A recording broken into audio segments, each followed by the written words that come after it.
ನಮಸ್ಕಾರ. ನಾವು ನೆಟ್ಸರ್ ಕಮ್ಯುನಿಕೇಷನ್ ಪುಣೆ ಕಂಪ್ನಿಯಿಂದ ಬಂದಿನ ನನ್ನ ಹೆಸರು ಗಜಾನಂದ ಕುಮಾರ್ ಅಂತೇಳಿ. ನಾವಿಲ್ಲಿ ಒಬ್ಬರು ರೈತರಿಗೆ ಔಷಧ ಕೊಟ್ಟಿದ್ದು ರೀ. ಅದು ಹೆಂಗೆ ಯೂಸ್ ಮಾಡ್ಯಾರ, ಮೊದಲು ಯಾವ ಆ್ಯಪಲ್ಲಿ ಯೂಸ್ ಮಾಡ್ಯಾರ, ಈಗ ಆ್ಯಪಲ್ಲಿ ಯೂಸ್ ಮಾಡ್ಯಾರ. ಸೊ ಅವ್ರ ಬಾಯಿನಾಗ ಕೇಳೋಣ ಅಂತ. ಸರ್ ನಿಮ್ಮ ಹೆಸರು ರೀ? ನನ್ನ ಹೆಸರು ಆನಂದ್ ಬೋಳಲ್ಲ. ಯಾವ ರೀ ಇದು? ಬೆಳಿಗ್ಗೆ ರೀ. ಈಗ ಮೊದಲು ವರ್ಷ ನೀವು ಯೂಸ್ ಮಾಡ್ತಿದ್ರಿ. ಹಾಂ, ನಮ್ಮ ಪ್ರಾಡಕ್ಟ್ ಯೂಸ್ ಮಾಡಿ ಹೆಂಗೆ ರಿಸಲ್ಟ್ ಹಂಗೆ ಅನ್ಸೈತೆ ನಿಮ್ಗೆ ರೀ? ನಿಮ್ಮ ಮೊದಲು ಹೆಂಗಿತ್ತು, ಈಗ ಹೆಂಗೆ ಅನ್ಸೈತೆ ನಿಮಗೆ? ಖರ್ಚಿನೊಳಗೆ ಸ್ವಲ್ಪ ವೇರಿಯೇಷನ್ ಆಕತ್ತೆ. ಒಳ್ಳೆ ಬೆಳೆಯೊಳಗೂ ಭಾಳ ಗಜಾಂತರ ಫರಕ್ ಆಗುತ್ತೆ. ಈಗ ಫರ್ಟಿಲೈಸರ್ ಯೂಸ್ ಮಾಡಿ 100 ಟನ್ ಕೆಡವಿಕ್ಕಿಂತಲೂ ನಿಮ್ಮ ನೆಟ್ಸರ್ಪ್ ಯೂಸ್ ಮಾಡಿದ್ರೆ ನಮಗೆ ಖರ್ಚು ಕಮ್ಮಿ ಆಗುತ್ತೆ. ನಮಗೆ 80 ಟನ್ನಿನ ಮೇಲೆ ಇಳುವರಿನೂ ಕಂಡು ನಾವು ಅದಕ್ಕೆ ಹೆಂಗೆ ಮೊದಲು ಏನಕ್ಕೆ ಗೊಬ್ಬರ ಎಷ್ಟು ಹೋಗುದ್ರಿ? ಈಗ ಫರ್ಟಿಲೈಸರ್ ಅಂತೇಳಿ ಬಂದ್ರೆ ನಮಗೆ 25% ಫರ್ಟಿಲೈಸರ್ ಯೂಸ್ ಮಾಡಿವು, 75% ನಿಮ್ದು ಪ್ರಾಡಕ್ಟ್ ಯೂಸ್ ಮಾಡಿ. ಏನೇನು ಯೂಸ್ ಮಾಡಿರಿ ಅದಕ್ಕೆ? ಅಂದರೆ ಯಾವುದು ಫರ್ಟಿಲೈಸರ್ಸ್? ನಮ್ಮ ಪ್ರಾಡಕ್ಟ್ ನಿಮ್ಮ ಪ್ರಾಡಕ್ಟ್ ಸೇಟ, NPK, ಸ್ಟಿಮ್ರಿಚ್ ಯೂಸ್ ಮಾಡಿ ಈಗ ಏನು ಸೈತೆ ನಿಮ್ಗೆ ರೀ? ಇದು ರಿಸಲ್ಟ್ ಚಲೋ ಐತಿ. ತಳಿ ಯಾವ್ದು ಬೇಸ್ರಿ ಇದು? ಇದು 5002 ಇದಕ್ಕೆ ಮರಿ ಸಂಖ್ಯೆ ನೋಡ್ರಿ, ಗಣಿಕೆ ಅನ್ಸುನ್ರಿ ತೋರ್ಲಿ ಸರ್. 4, 5, 6, 7, 8, 9, 10, 11, 12, 13, 14, 15. ಒಂದು ಗದಿಗೆ 15 ಮರಿ ಸಂಖ್ಯೆ ಅದ ರೀ. ಹೌದ್ರಿ. ಗಣಿಕೆ ನೋಡೋಣ್ರಿ. 1, 2, 3, 4, 5, 6, 7, 8, 9, 10, 11, 12, 13, 14, 15, 16, 17, 18, 19, 20, 21, 22, 23. ಇನ್ನು ಬೆಳವಣಿಗೆ ಐತೆ ಕಬ್ಬಿಂದ್ರೆ 23 ಗಣಿಕೆ ಅದ ರೀ.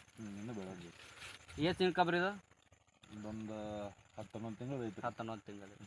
ಈಗ ಹೋದ ಸರ್ಗಿ ಎಷ್ಟು ಉಳಿತು ನಿಮ್ದು ರೀ ಟನೇಜ್ ರೀ? ಫಸ್ಟ್ನೇ ಸಲದ ಏನಿತ್ತಿರಲ್ಲ, 1ನೇ ವರ್ಷ ಅವಾಗ ಒಂದು 72-73 ತನಕ ಬಿದ್ದು. ಈಗ ಎರಡನೇ ಸಲ ಏನಿತ್ತಲ್ಲ ಮಷಿನ್ಗೆ ಹಾಕಿದ್ದು ರೀ, ಸ್ವಲ್ಪ ಇಳುವರಿ ಕಮ್ಮಿ ಆಗಿತ್ತು. ಒಂದು 50 ತನಕ ಅಂತ ಟಾರ್ಗೆಟ್ ಐತಿ. ಇದು 3ನೇ ಕುಳೆ ರೀ. 3ನೇ ಕುಳೆ. ಇದೆಷ್ಟು ಬೀಳ್ಬೋದು ನಿಮ್ಮ ಅಂದಾಜು ರೀ? 40 ಅಂತೂ ಇಟ್ಟಿವಿ ರೀ. 40 ಅಂತ ಇಟ್ಟು. ಇದಕ್ಕೆ ನಮ್ಮ ಪ್ರಾಡಕ್ಟ್ ಯೂಸ್ ಮಾಡಿರಿ ಮತ್ತು ಗೊಬ್ಬರನ ಕಡಿಮೆ ಮಾಡಿರಿ. ಗೊಬ್ಬರ ಈ ಸಲ ಮಾಡೇ ಇಲ್ಲ. ಮತ್ತು ಇದು ನೆಲೊಳಗೆ ನೆಲ ಹೆಂಗೆ ಅನ್ಸೈತೆ ನಿಮಗೆ ರೀ? ನೆಲ ಮಿದು ಭಾಳ. ಈಗ ನಮಗೆ ನೆಟ್ಸರ್ ಕಂಪ್ನಿಯಿಂದ ಕೃಷ್ಣ ಸುಲಾಕೆ ಸರ್ ಬಂದಾರ. ಅವ್ರ ಕಡೆ ನಿಮ್ಮ ಕಡೆ ಒಂದು ಸೊಲ್ಯೂಷನ್ ಐತ್ರಿ ಸರ್. ಈಗ ನೆಟ್ಸರ್ ಪ್ರಾಡಕ್ಟ್ ಬಳಸೋಕ್ಕಿಂತ ಮುಂಚೆ ರೀ ನೀವು ರಾಸಾಯನಿಕ ಬಳಸ್ತದ್ರಿ. ಅವಾಗ ರಾಸಾಯನಿಕದ ಖರ್ಚು ಎಷ್ಟು ಆಕೈತೆ ರೀ? ಎಷ್ಟು ನಾವು ಭಾಳ ಕಮ್ಮಿ ಮಾಡಿವಿ ಅಂದ್ರು ಸರ್, ಒಂದು ಅಬೌವ್ 30 ಪರ್ ಎಕರ್ ಅಬೌವ್ 30 ರೀ. 30 ಹೋಗತ್ತಿತ್ತು ರೀ. ಈಗ ಅಂದಾಜು ನಿಮ್ದು ಈ ಪ್ರಾಡಕ್ಟಕ್ಕೆ ಈ ಸಲ ನೀವು ಯಾವುದು ಫರ್ಟಿಲೈಸರ್ ಹಾಕಿ ಅಲ್ಲ ತಂದ್ರಿ. ಈಗ ಸದ್ಯಕ್ಕೆ ಈಗ 40 ಬೀಳ್ತತ್ತ ತಂದ್ರಿ. ಈಗ ಸದ್ಯಕ್ಕೆ ಎಷ್ಟು ಖರ್ಚು ಆಗಿರ್ಬೋದು ರೀ? ಈ ಸಲ ನಮ್ದು 3ನೇ ಕುಳೆ ಇರೋ ಸಲುವಾಗಿ ನಾವು ಯಾವುದೇ ರೀತಿ ಖರ್ಚು ಮಾಡಿಲ್ಲ ಸರ್. ಹಾಂ ರೀ. ಅಲ್ಲ ಇದ್ರದ್ದು ನೆಟ್ಸರ್ ಪ್ರಾಡಕ್ಟ್ ಏನೈತಿರಲ್ಲ, ಅದ 6,000 ರೂಪಾಯಿ ಅದಷ್ಟ ಕರೆ. 6,000 ರೂಪಾಯಿ ಪರ್ ಎಕರ್. ಲೇಬರ್ ಚಾರ್ಜ್ ಒಂದಿಷ್ಟು ಅಷ್ಟು ಬಿಟ್ಟರೆ ನಮ್ಗೆ ಯಾವುದೇ ರೀತಿ ಈ ಸಲ ಖರ್ಚಾಗಿ. ಇದು 6,000 ರೂಪಾಯಿ ಪರ್ ಎಕರ್ ಖರ್ಚು ರೀ. 6,000. ಅಂದರೆ ಡೋಸ್ ಪೂರ್ತಿ ಯೂಸ್ ಮಾಡಿಲ್ಲ ಈ ಸಲ. ಡೋಸ್ನು ಪೂರ್ತಿ ಯೂಸ್ ಮಾಡಿಲ್ಲ ರೀ. ನಾವು ತಂದದ್ದು ಔಷಧ 6,000 ರೂಪಾಯಿ ರೀ. ಬಟ್ ಅದರ ಲೆಕ್ಕನ ಹಿಡಿನ್ರಿ. ಅದು ಇನ್ನೂ ಪ್ರಾಡಕ್ಟ್ಸ್ಗಳು ಅದಾವ್ರಿ ನನ್ನ ಬಳಿ. ಅದಾವ್ರಿ. ಇನ್ನೂ ಒಂದು ಸಲ ಕಬ್ಬು ಹಚ್ಚಿರಿ. ಇನ್ನೂ ಒಂದು ಎರಡು ಸಲ ಡ್ರೆಂಚಿಂಗ್ ಸ್ಪ್ರೇ ಆಗೋಟ ಉಳ್ದೈತೆ ರೀ. ಇನ್ನೂ ಉಳ್ದೈತೆ. ಈಗ ಅಂದ್ರೆ ಇನ್ನು ಉಳ್ದಂಥ ರೈತರಿಗೆ ಈಗ ಈ ನೆಟ್ಸರ್ ಪ್ರಾಡಕ್ಟ್ ಬಗ್ಗೆ ಏನಾದರೂ ಹೇಳ್ಬೇಕಂತ ಅನ್ಸತ್ತಂದ್ರೆ ನಿಮ್ಮ ಅನಿಸಿಕೆ? ರಿಸಲ್ಟ್ ಚಲೋ ಐತೆ ಸರ್. ಮಾರ್ಕೆಟ್ ಒಳಗೆ ಭಾಳ ಅದಾವ್ರಿ ಈಗ ಎಲ್ಲ ರೀತಿ.